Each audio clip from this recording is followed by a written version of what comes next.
ఒక్క నిమిషంలో జీవితమేమీ మారదు. కానీ ఆ ఒక్క నిమిషం ఆలోచించి తీసుకున్న నిర్ణయం మాత్రం జీవితాన్ని మార్చేస్తుంది. పోగొట్టుకున్న దాని గురించి వెనక్కి తిరిగి చూసుకుంటూ సమయం వృధా చేసుకోకండి. ఎందుకంటే జీవితం అంటే వెనుకకు ప్రయాణించడం కాదు మిత్రమా. నవ్వును మించిన ఔషధం లేదు, సహనాన్ని మించిన ఆయుధం లేదు, విశ్వాసాన్ని మించిన భద్రత లేదు, జ్ఞానాన్ని మించిన ఆస్తి లేదు. ఆశ్చర్యం ఏమిటంటే ఇవన్నీ ఉచితంగానే దొరుకుతాయి. జీవితంలో కొన్ని సంఘటనలు జరగడం మంచిదేనేమో. కొందరి నిజస్వరూపం, మనస్తత్వం బయటపడతాయి. మొదట అవి బాధని ఇచ్చినా సరే, జీవితాంతం పడాల్సిన బాధని దూరం చేస్తాయి మిత్రమా. శత్రువునైనా క్షమించే మంచితనం నీలో ఉండాలి.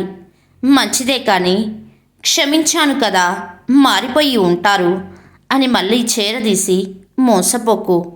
ఎలాంటి వారినైనా ఎక్కడ ఉంచాలో అక్కడే ఉంచు. ఎందుకంటే దుష్టబుద్ధి కలవారు నువ్వు చేసిన మేలు మర్చిపోయి నీకు కీడు చేయడానికి ప్రయత్నిస్తారు. అందుకే పాత్ర ఎరిగి దానం, క్షేత్రం ఎరిగి యాత్ర అని మన పైవాళ్ళు చెప్పింది గుర్తుపెట్టుకోవాలి మిత్రమా. చదువు ద్వారా సంస్కారం నేర్చుకున్నవారు, అనుభవం ద్వారా గుణపాఠం నేర్చుకున్నవారు జీవితంలో ఎప్పటికీ ఓడిపోరు. పిరికితనం నిన్ను నిద్రపుచ్చుతుంది, ధైర్యం నిన్ను మేలుకొల్పుతుంది, భయం నిన్ను బానిసను చేస్తుంది, తెగింపు నిన్ను రాజును చేస్తుంది. దుఃఖం పిరికివారి లక్షణం.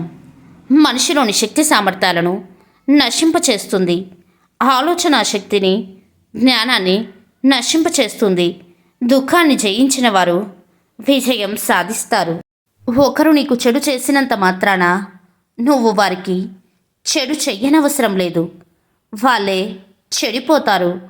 కొలనులో నీటి ప్రశాంతతను రాయి తాత్కాలికంగా చెడగొట్టవచ్చు, కానీ కాసేపటికి నీరు తేరుకొని నిర్మలంగా ఉంటుంది. రాయి మాత్రం అడుగునే ఉంటుంది. కాలానికి కర్మకి జ్ఞాపకశక్తి ఎక్కువ. ఎంతకాలం తర్వాత అయినా సరే మనిషి చేసిన మంచి చెడులకు వాటి ఫలితం ఇవ్వకుండా వదిలిపెట్టదు. నది నదిలా ప్రవహిస్తున్నంతకాలం దాన్ని పవిత్రంగానే చూస్తాం. ఎప్పుడైతే అది సముద్రంలో కలుస్తుందో అప్పుడు అది దాని అస్తిత్వం కోల్పోతుంది. అలాగే మీరు మీలాగే ఉన్నంతకాలం సంతోషంగా ఉంటారు. ఎప్పుడైతే ఇతరులతో పోల్చుకొని వారిలా ఉండాలి అనుకుంటారో అప్పుడే మిమ్మల్ని మీరు కోల్పోతారు. ఇదే జీవిత పరమార్థం.